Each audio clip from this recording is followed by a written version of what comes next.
இன்றைக்கி வடைகறி எப்படி செய்யறதுன்னு பார்க்கலாம். அதுக்கு தேவையான பொருள் வந்து கடலைப்பருப்பு வடைக்கு நான் அரைச்சி எடுத்து வச்சுருக்கேன். எல்லாம் வெங்காயம் 2, தக்காளி 2, கறிவேப்பிலை, பச்சை மிளகாய், இஞ்சி, பூண்டு, ஒரு அரை லெமன், மிளகாத்தூள், மஞ்சத்தூள், கொத்தமல்லி, அப்புறம் தாளிக்கிறதுக்கு ஜீரகம், சோம்பு, அன்னாசி மொக்கு, கடற்பாசி, லவங்கப்பூ, ஆயில். வடை மாவு எப்படி அரைக்கிறதுன்னு பார்க்கலாங்க. அதுக்கு தேவையான பொருள் 2 டம்ளர் கடலைப்பருப்பு, வெங்காயம் 2, பச்சை மிளகாய் 4, கறிவேப்பிலை கொஞ்சம், இஞ்சி கொஞ்சம், பூண்டு கொஞ்சம், கொத்தமல்லி கொஞ்சம், உப்பு. கடலைப்பருப்புக்கு ஃபஸ்ட்டு 2 டம்ளர் ஊற வச்சுருக்கேன். இது 1.5 மணி நேரம் ஊற வைக்கணும். நான் ஊற வச்சு எடுத்து வச்சுக்கிறேன். இதை எப்படி அரைக்கலான்னு பார்க்கலாம் வாங்க. பாருங்கள், தண்ணி இல்லாமல் எடுத்துக்கணும். இதை மிக்சியில் போட போகிறேன். பாருங்கள், இந்த மாதிரி மிக்சியில் 1-2 அரைச்சிக்கணும். நைஸாக அரைக்கக்கூடாது. இப்படி உதிராக இருக்கணும். தண்ணி நிறைய போடாதீங்க.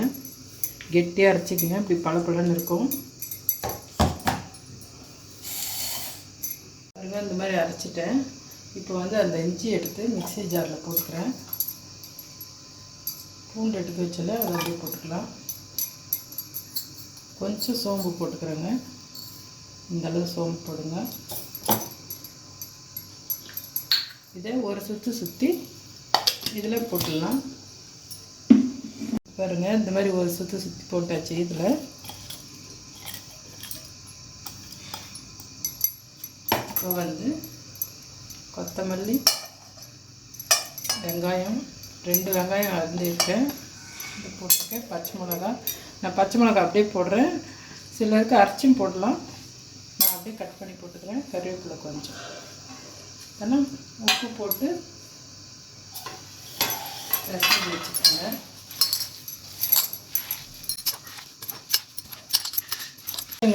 நல்லா பிசைஞ்சிட்டேன். கடலைப்பருப்போட ரெடி ஆகிடுச்சு. இப்படி உருட்டிட்டு செய்யலாங்க. இந்த பாருங்கள், இந்த மாதிரி இருக்கணும். ரொம்ப தண்ணி ஊற்றக்கூடாது. தண்ணி ஊற்றிங்கன்னா நல்லா இருக்காது. இந்த மாதிரி கொஞ்சம் ட்ரையாக இருக்கணும். இப்படி இருக்கணும். தட்டை ஈஸியாக இருக்கும். எண்ணெயும் நிறைய இழுக்காது. அவ்வளோதாங்க, மாவு ரெடி பண்ணிட்டேன். பாருங்கள், இதுக்கு 3 ஸ்பூன் ஆயில் எடுத்துக்கேன். எண்ணெய் காயட்டுங்க. பாருங்க, எண்ணெய் காய்ஞ்சிச்சு. மசாலா சாமான் போட்டுக்கலாம்.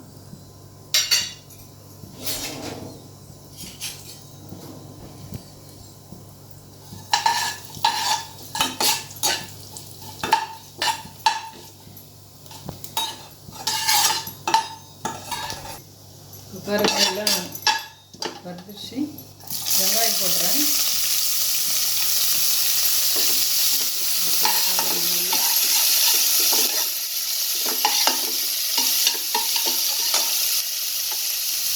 இஞ்சி போட்டுக்கிறேன். பூண்டு, கறிவேப்பிலை,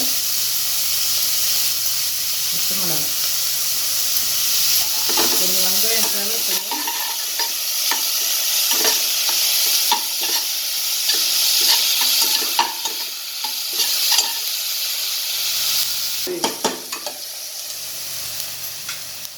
இங்கே பாருங்கள், வெங்காயம் செவந்துச்சு. தக்காளி போடுறேன்.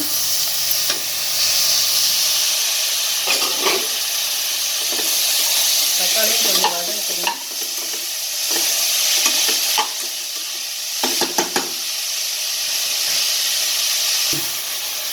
கொஞ்சம் உப்பு போட்டுக்கிறேங்க. உப்பு போட்டால் சீக்கிரம் வதங்கிடும்.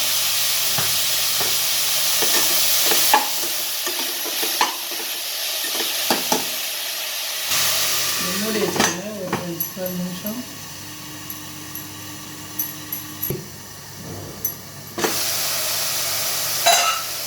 வெங்காயம் தக்காளி வதங்கிட்டு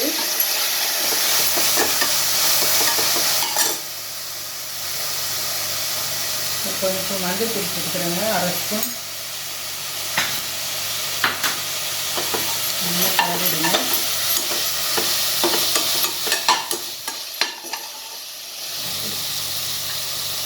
மிளகாத்தூள் போட்டுக்கிறேன் 2 ஸ்பூன்னு. உங்களுக்கு காரம் தேவையான போட்டுங்க. மிளகாத்தூள்னா சாம்பார் பொடிங்க இது.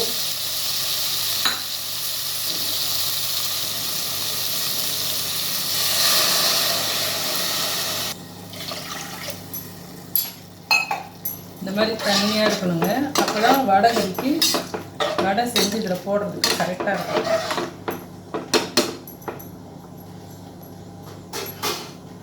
அப்படியே மூடி வச்சுருங்க.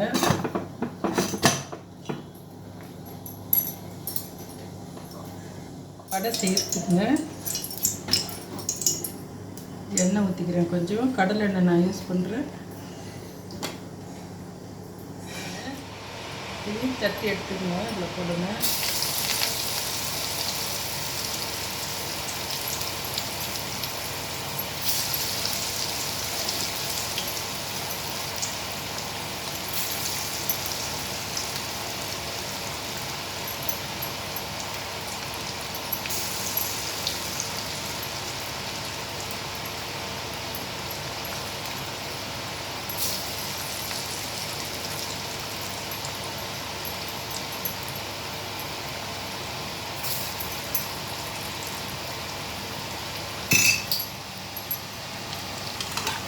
இது வடைகறிக்கு ரொம்ப சவரணும் இல்லைங்க, கொஞ்சம் வெள்ளையாகவே எடுத்துருங்க சாஃப்டாக இருக்கும் போது.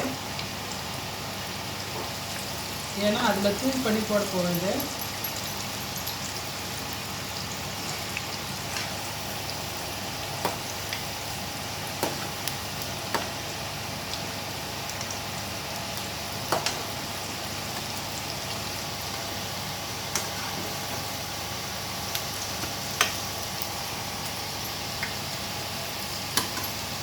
எல்லாம் எடுத்து இப்படி போட்டுக்கோங்க.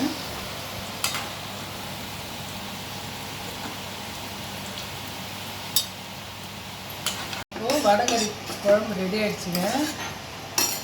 இதுக்கு கொஞ்சம் லெமன் பிழிஞ்சுங்க. லெமன் வேணும்னா பிழியணும், வேணான்னா விட்டுக்கலாம். நான் கொஞ்சம் பிழிகிறேன். கொத்தமல்லி போட்டுருங்க. இப்போ இந்த வடையெல்லாம் உதிர்த்து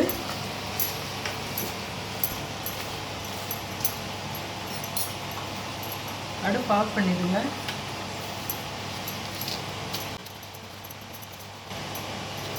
இந்த மாதிரி தூளாக உதிர்த்துக்கணுங்க, பெருசு பெருசாக போடக்கூடாது.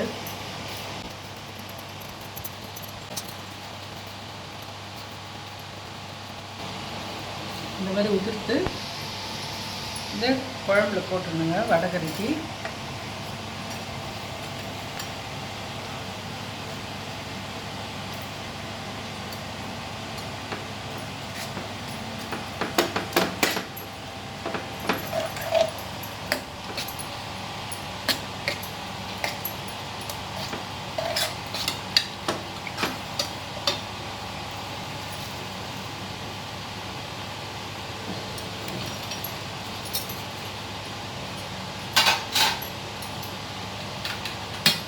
அடுப்பு பற்ற வச்சுக்கிறேங்க.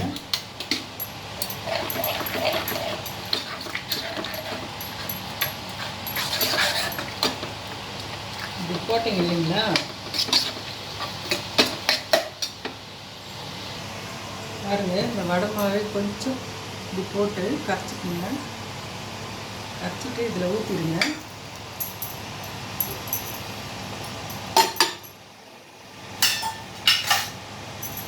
இது எதுக்குன்னா திக்னஸ் கொடுக்கும், நல்லா திக்காக வருங்க. உங்களுக்கு அது வேணும்னா போடாமல் வச்சுக்கலாம், தண்ணியாக வேணும்னா அப்படியே வச்சுக்கலாம்.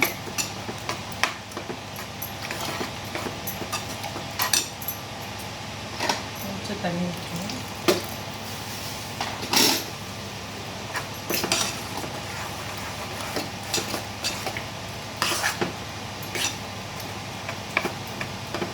வடையை நல்லா தூள் பண்ணி போட்டிங்கன்னா ரொம்ப நல்லா இருக்குங்க. அவ்வளோதாங்க, ரெடி ஆகிடுச்சு. அடுப்பு ஆஃப் பண்ணிட்டுருங்க. ரெடி ஆகிடுச்சு வடைகறி. இட்லி, தோசைக்கு, ஆப்பத்துக்கு தொட்டுக்கலாங்க. பாருங்க, இப்படி இடியாப்பம் வச்சுக்கலாம்.